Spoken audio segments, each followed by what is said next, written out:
Hey guys, let's look at this 2013 free response question number 5.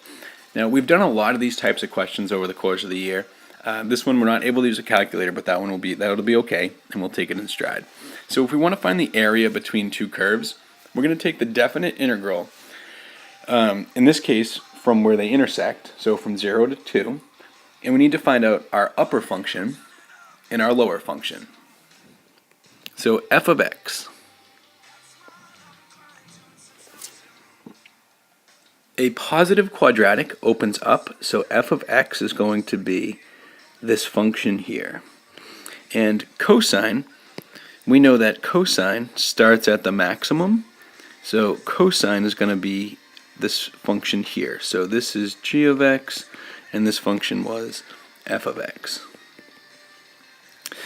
So now, to find the area of that region,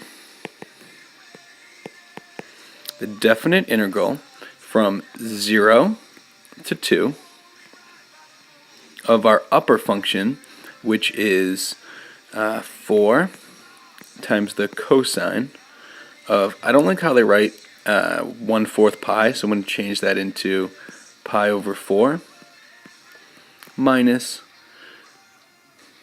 our lower function,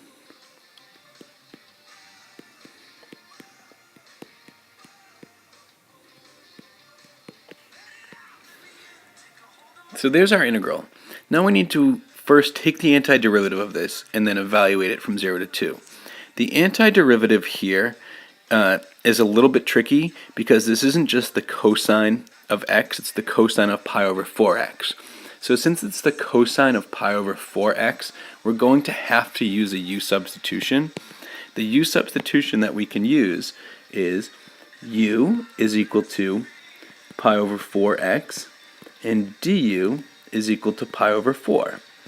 So what we're going to have to multiply this coefficient 4 by is not pi over 4, but 4 over pi.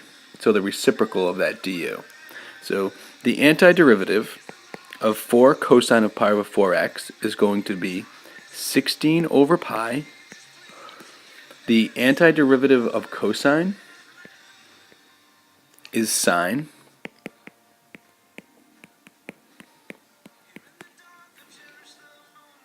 And I'm going to distribute through this negative sign and take the antiderivative. So the antiderivative of 2x squared is 2x cubed over 3 plus 6x squared over 2, or 3x squared minus 4x. And I'm evaluating this from 0 to 2. So now let's plug in 2 everywhere we see an x.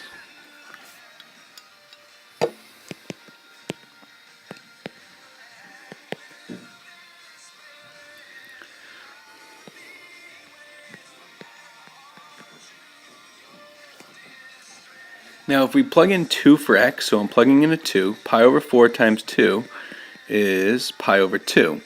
The sign at pi over 2 is 1 minus, let's plug in a 2 everywhere we see an x, so 2 cubed is 8 minus 16 over 3 plus 4 plus 12 minus 8 minus whatever we get when we plug in 0. Well, the sign of 0 is 0, and if I plug in 0 for x, all of this is going to be 0.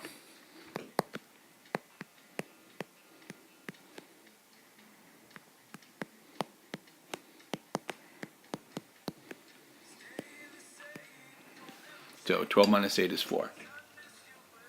Let's get a common denominator. So negative 16 plus 12 is negative 4. So we get 16 over pi minus 4/3. And that's the area of that region. And that was a little bit tricky, but just take it in steps and do it piece by piece. Okay. So now, in part B, we want to write but not evaluate a integral expression for the volume. and we want to rotate it around the horizontal line y equals 4. So this is the line y equals 4. We know that the volume, I wish I had one more color. If we're rotating something, the volume is equal to pi times the definite integral from 0 to 2. Now we need our outer radius. So our outer radius from 4 to this red function. So from 4 minus f of x squared. And then our inner function is going to be 4 to the distance of this blue function. So minus 4 minus g of x squared. And this is all with respect to x. So let's not forget that dx. Now you don't have to go back and write out what f of x and g of x are because they're already defined in the problem. So that's how I'm going to leave my volume, as 4 minus f of x quantity squared minus 4 minus the g of x quantity squared.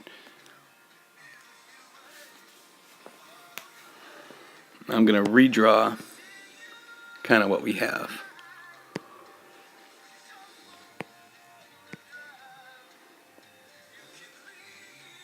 If I can remember.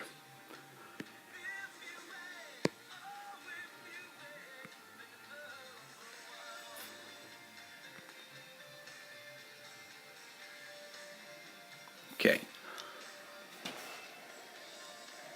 So now there's a three-dimensional figure that we're trying to find the volume of, and the cross sections are squares.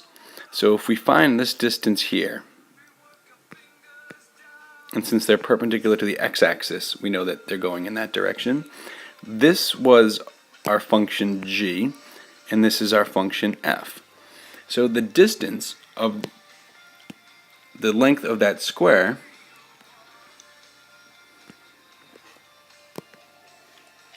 this is the function g, this is the function f.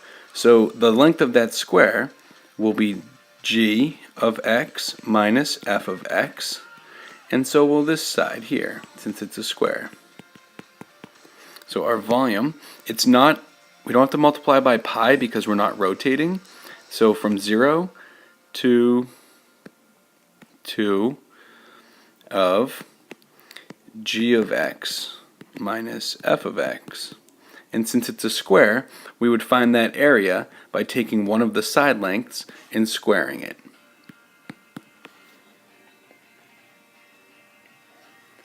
Okay, so for parts B and C, we just needed to be able to set those up and not even actually have to do them. The hard number crunching was done in part A. Alright guys, one more to do.